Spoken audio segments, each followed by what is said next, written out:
प्रेरणादायक और मनोरंजक कहानियों के लिए चैनल को लाइक और सब्सक्राइब करें। बहुत पहले की बात है, एक व्यापारी का प्रेम विवाह हुआ। उनकी प्रेम कहानी के लोग मिसाल देते थे। पूरे नगर में जब मशालें बुझ जाती थी, तब भी उनकी छत पर एक मशाल जल रही होती थी। वह पूरी रात जलती थी। उनके प्रेम के बारे में वहाँ के राजा रानी को भी मालूम चला। एक दिन राजमहल की छत पर खड़े होकर राजा रानी साथ में आकाश निहार रहे थे, चांद तारे देख रहे थे और बाद में नीचे अपने नगर को देखा। घुप अंधेरा था, लेकिन एक मकान की छत पर मशाल जल रही थी। दोनों ने एक दूसरे को निहारा। उसके बाद में चर्चा शुरू हुई कि उस व्यापारी का जो प्रेम विवाह हुआ है, उस जोड़े के बारे में लोग क्या कहते हैं कि दोनों में बहुत प्यार है। शादी इतनी सफलता से कैसे चल रही है? राजा ने कहा कि सारा जो साथ है वह पति दे रहा है। पति बहुत समझदार है, उसकी वजह से वह रिश्ता इतना खूबसूरत है। रानी ने कहा, ऐसा नहीं है, पत्नी बहुत समझदार है, पत्नी बहुत संस्कारी है, उसको समझ है कि रिश्ते को कैसे संभालना है, उसकी वजह से रिश्ता इतनी खूबसूरती से चल रहा है। दोनों को बीच में बहस होने लगी। राजा ने कहा, वाद विवाद करने से कुछ नहीं होगा, एक काम करते हैं, इन दोनों की परीक्षा लेते हैं। रानी ने कहा, ठीक है, क्या करना है? एक योजना के तहत रानी ने अपनी दासी को अगले दिन व्यापारी के पास भेजा। दासी व्यापारी के पास गई और जाकर के कहा कि रानी साहिबा ने मुझे भेजा है और वह कह रही हैं कि अगर आप अपनी पत्नी को मार डालें तो वह आपसे शादी करने के लिए तैयार हैं।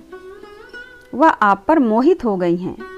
व्यापारी ने कहा, मैं क्षमा चाहता हूँ, अपनी रानी से कहना ऐसी 10 रानियाँ कुर्बान, मैं अपनी पत्नी के साथ ऐसा कभी नहीं कर सकता।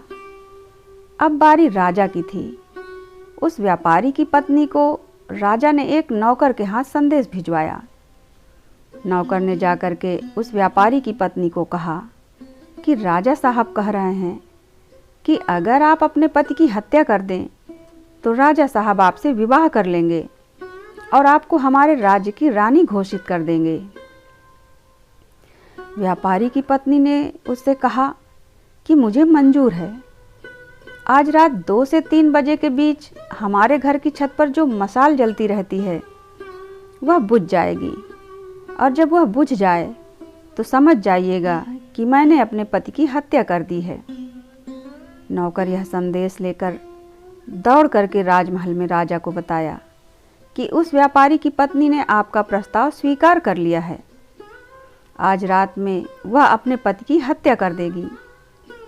राजा ने फटाफट से अपने सैनिकों की टुकड़ी तैयार की और कहा कि देखिए, हमें बचाव के लिए तैयार रहना है। जैसे ही वह मशाल बुझेगी, फटाफट उस घर में जाना है और उसकी जान बचाना है। लेकिन व्यापारी को जहर देकर मार दिया गया और राजा कुछ नहीं कर सका। उसकी पत्नी को गिरफ्तार कर लिया गया। उस रात राजा को नींद नहीं आई। अगली सुबह उसका दिमाग खराब था, गुस्से में था। उसे महिलाओं को देखने का मन नहीं कर रहा था।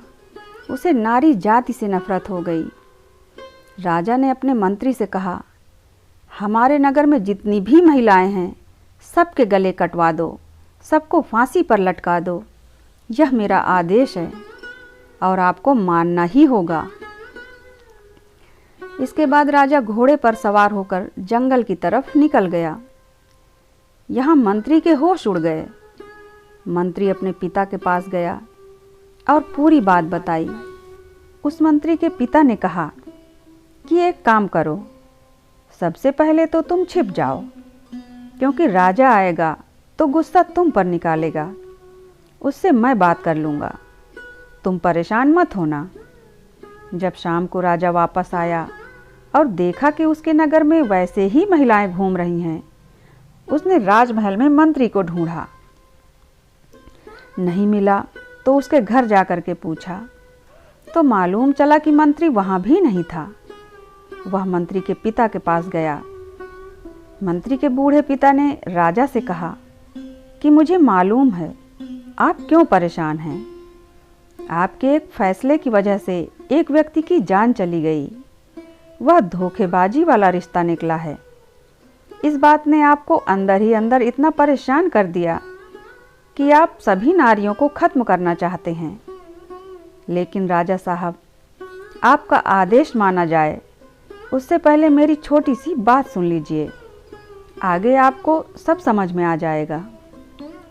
राजा ने कहा, सुनाइए, क्या बात है आपके पास। उसने कहा कि राजा साहब, एक बार मैं आपके पिताजी के साथ में शिकार के लिए निकला था। हम रास्ता भटक गए थे। मैं जंगल में अंदर की तरफ चला गया। मुझे बाहर निकलने का रास्ता नहीं मिल रहा था। तभी मैंने देखा कि एक योद्धा अपने घोड़े पर सवार होकर उसने मुझ पर रस्सी फेंकी और मुझे बांध करके अपने साथ ले गया। मुझे पता नहीं था कि वह मुझे कहाँ ले जा रहा है। वह मुझे कब्रिस्तान में लेकर गया और कहा कि चुपचाप मेरा साथ दो। हमने मिलकर के वहाँ 2 कब्रें खोदी। मुझे तो समझ में आ गया था कि एक में मुझे दफनाया जाएगा, दूसरी मुझे पता नहीं था। उसने मुझे घोड़े के साथ बांध दिया और छत पर से सरकटी लाश नीचे फेंक दी। वह जिसकी लाश थी, ऐसा लग रहा था कि अभी अभी उसकी हत्या की गई है। एक कब्र में उसे दफना दिया गया। मैं डर रहा था, लेकिन उसने अपने मुंह पर जो कपड़ा बांधा हुआ था उसे हटाया। वह खूबसूरत महिला थी। उसने कहा कि घबराओ मत, मुझे मालूम है तुम कौन हो। तुम इस राज्य के मंत्री हो और इस राज्य के राजा को जाकर के मेरा संदेश देना।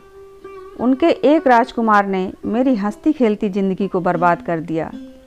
वह राजकुमार मुझे पाना चाहता था, इसलिए मेरे पति की हत्या कर दी। यह मेरे पति की कब्र है, जिसके नीचे एक और कब्र मैंने खोदी है, और यह उसी राजकुमार की लाश है जिसे हमने दफना दिया है। उसके बाद वह बोली, अब मैं अपना गला काट रही हूँ। मैं अपने पति की पास वाली कब्र में हमेशा के लिए दफन होना चाहती हूँ। मैं अपनी ज़िंदगी खत्म कर रही हूँ। राजा साहब, उस दिन मुझे समझ में आया कि सच्चा प्रेम क्या होता है। अब आप इस महिला के बारे में सोचें, जिसने अपने पति के लिए अपनी जान दे दी। सिर्फ एक महिला की धोखेबाजी की वजह से आप सारी महिलाओं को कहाँ फांसी पर लटकाने के लिए चले थे। अपने फैसले को बदल दीजिए। अब राजा को समझ में आ गया था। दोस्तों, यदि आपको भी किसी ने धोखा दिया है, रिश्ता तोड़ा है, तो बाकियों को उसी तराजू में मत तोलिए।